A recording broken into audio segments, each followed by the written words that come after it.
জীবনটাই অদ্ভুত। আজকে যে অবস্থা, আকাশের দিকে তো তাকানোই যাচ্ছে না। এই দেখেন, একবারে মেঘলা আকাশ। গত সপ্তাহে তো সুন্দর রোদ ছিল, বাইরে গেছিলাম পাহাড়ের উপরে, মনোরম পরিবেশ, সব কিছু দেখলাম, প্লাস আপনাদের দেখালাম। আর এই সপ্তাহে সোমবারটায় শুরু হলো অদ্ভুত একটা আবহাওয়া দিয়ে, যে ঠান্ডায় মনে করেন যে অলরেডি কাঁপতেছি, এরকম একটা অবস্থা। আজকে আর কোনো দিকে তেমন ঘুরতে যাওয়া হচ্ছে না। আজকে হচ্ছে সাংসারিক যন্ত্রণাটা ভোগ করতে হবে, তার মানে আজকে বাজার করতে যাইতে হবে।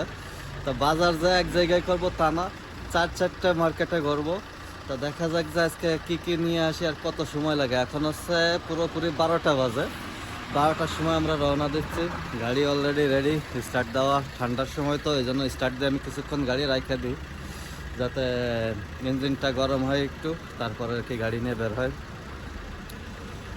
চলো, কি আর করার, সাংসারিক যন্ত্রণা ভোগ করতে থাকি, পাশাপাশি আপনাদেরও দেখাইতে থাকি কেমন যায় আমার দিনটা। আমরা প্রায় সুপার মার্কেটের কাছে চলে গেছিলাম, তারপরে বাধ্যতামূলক আমাদের ফিরে আসতে হলো।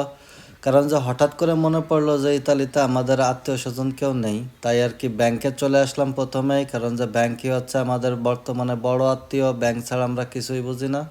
আমার ওয়াইফ আর কি এই এটিএম থেকে কিছু কসকসে নোট নিল,